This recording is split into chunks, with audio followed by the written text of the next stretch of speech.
তীব্র গরমের পর বৃষ্টি স্বস্তি এনেছে ঠিকই, কিন্তু সাথে এনেছে আরেক বিপদ, বজ্রপাত।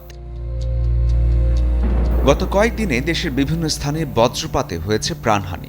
প্রশ্ন আসতেই পারে, এই সময়ে আপনি কতটা নিরাপদ? বজ্রপাতের সময় ঘরের ভেতরে থাকা তুলনামূলকভাবে নিরাপদ, তবে কিছু নিয়ম মানতে হবে। বারান্দায় দাঁড়িয়ে বৃষ্টি দেখার অভ্যাস, কিন্তু বজ্রপাতের সময় বারান্দার রেলিং বা ধাতব কিছু স্পর্শ করা ঝুঁকিপূর্ণ।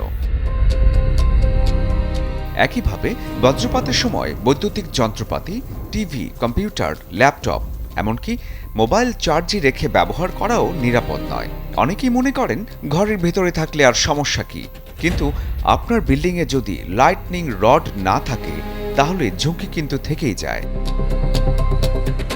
আর ঝড়ের সময় যদি বাইরে থাকেন তাহলে খোলা জায়গা, মাঠ বা উঁচু স্থানে থাকাটা সবচেয়ে বিপজ্জনক। বজ্রসহ বৃষ্টিতে ছাতা ব্যবহার করাও ঝুঁকিপূর্ণ, বিশেষ করে ছাতায় যদি মেটাল থাকে। গাছের নিচে আশ্রয় নেওয়া বজ্রপাতের সময় সবচেয়ে বড় ভুল। রাস্তায় গাড়ির ভেতর থাকলে সেটা কিছুটা নিরাপদ, তবে গাড়ির ভেতরের মেটাল অংশ স্পর্শ করা এড়িয়ে চলতে হবে। সবচেয়ে গুরুত্বপূর্ণ, বজ্রপাতের সময় যতটা সম্ভব মাটির দিকে নিচু হয়ে থাকা এবং খোলা জায়গা এড়িয়ে চলা। বজ্রপাত হঠাৎ করেই আসে, তাই প্রস্তুতির সময় দেয় না। তাই সচেতনতা আর সঠিক সিদ্ধান্তই পারে জীবন বাঁচাতে। শরীফুল হক, চ্যানেল 24।